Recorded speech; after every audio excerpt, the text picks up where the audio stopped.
Hello, welcome to my channel. My name is Eloho and I talk about all facets of my life. This video is going to be about my first time in the UK. The culture shock. It's funny because when I talk about culture shock, actually I learned about it in the theory but not in the practical, and experiencing it, trust me, it was actually deeply a shock. Most people would think that, most people coming from where I grew up in Nigeria, most Nigerians will feel like a big part of traveling abroad is actually getting the visa. That's not even the big part of it. I feel for myself, I mean, everybody have their own experiences, but for me, I feel like a greater part of it has to do with surviving in wherever you're going to. Let me just start from my experience coming for the first time. Now, I packed my bags. I was super excited. I was coming to meet the love of my life, right? I did not even research anything. I did not do my research. I don't know about the weather condition. I don't know about the clothes I should bring in, although I didn't bring much clothes, but I'm talking about the clothes I'm supposed to wear at that particular point in time I was coming. I did not research that. I did not even think about that.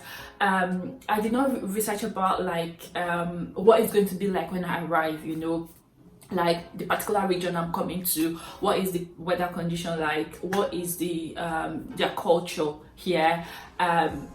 Basically nothing. I did no research, and other things really that I can't even recall right now that I know I've learned that I should do next time when I'm going to somewhere else.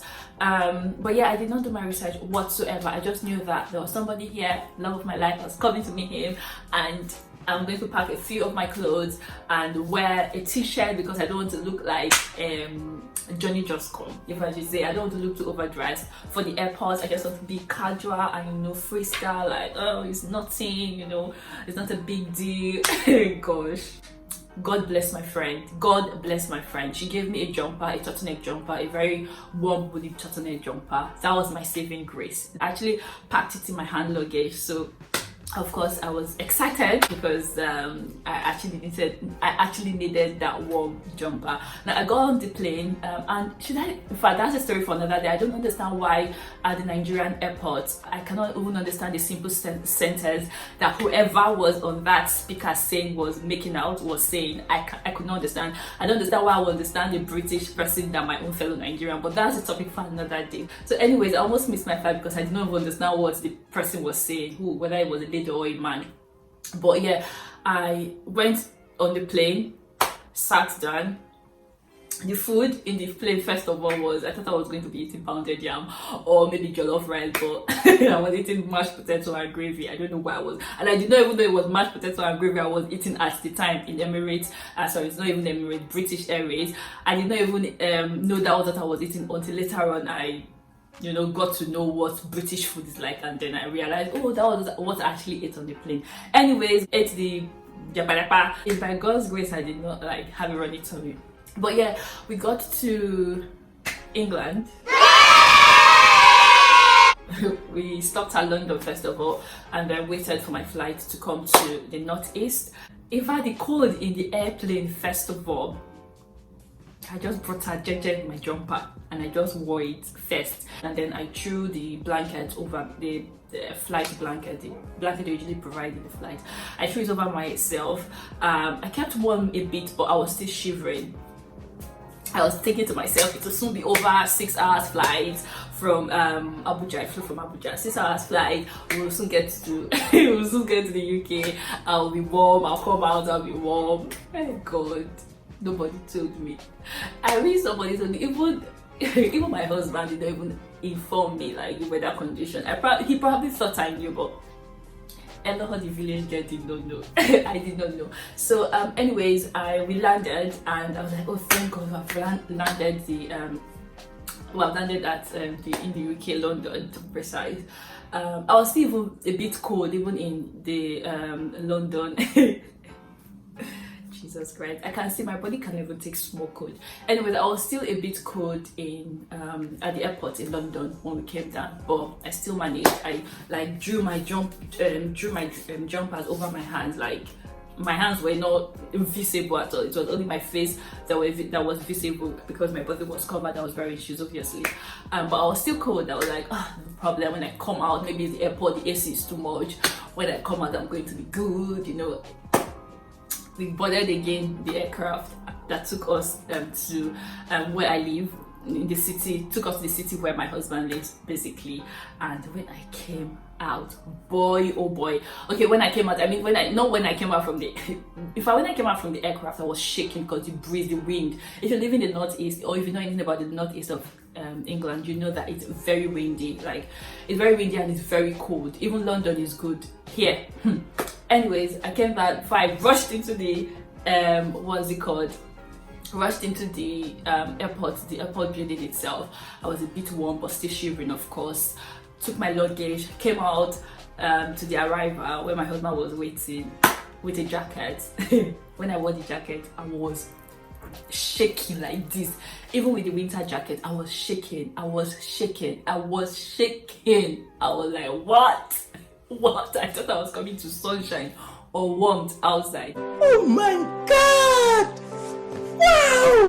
I was still shaking. That's when I realized that, see, it's not AC, all this while that was making me shake in London. It's not the AC, it's actually the environment.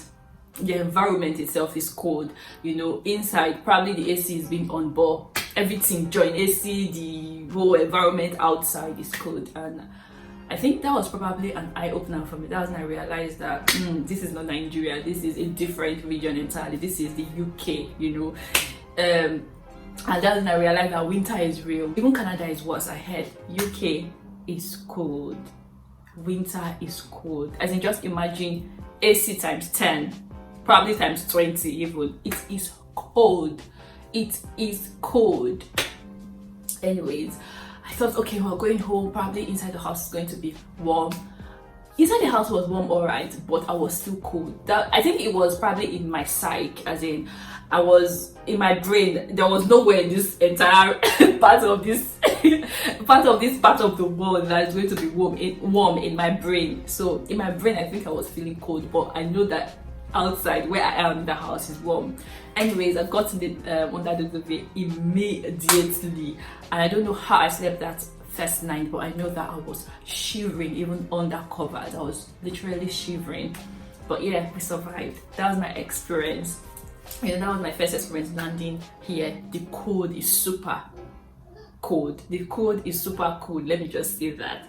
But as I've realized that it's over how many years now, and even during the winter, I can, you know, off my winter jacket outside, and I will still feel a bit warm. And I'll talk about like coping with the weather probably in another video, because there are lots of things that you can do to keep warm. Wearing warm clothes actually is one of them. In fact, I remember when I went to Scotland, Jesus, I cried. Alright, that's a story for another day also. It's very funny now that I'm talking about it, but then I was literally like, I want to cry. Like, everything was not just going down well with me. I was sad. And the thing is, I've not actually been that girl that would, I've not actually been that person that say, oh, I must come to the UK, I want to stay abroad, So I think that was why it was quite difficult for me to cope at first, because if I was probably someone who I've always wanted to come and stay, I've always wanted to come, you know, go abroad, UK, US, to study and all that, but not actually to stay or to live my life here. Actually, I had a dream when I was quite young that I want to marry a Black American. But anyways, what I'm just trying to say is, I think it's all happened for me, traveling all happened for me so fast that when I came here, I was practically sad, in tears, not what I expected. I came in winter. If it was even summer I came, I would have at least experienced a bit of sunshine, but no, it was winter. And yeah, but as time went on, actually, I came to love my environment, assimilate, because one thing is you must accept it. If you don't accept it, your body and everything about you will reject it, and it will make you more depressed, if I should say. So you have to accept it. Even when you go into the cold, don't reject the cold. You have to accept the breeze. If you don't accept it, you will become more cold. You will become colder. So I'm talking about being practical now, literally. When you're in the cold, when you're outside, when you're walking in the snow and everything, you have to accept everything that has been thrown at you.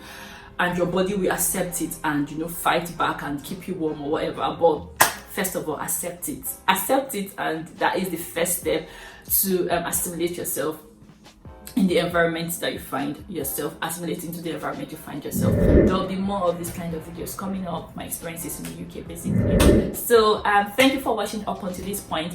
If you've been watching, if you've been watching up until this point, if you're still here right now, thank you very much. I really do appreciate.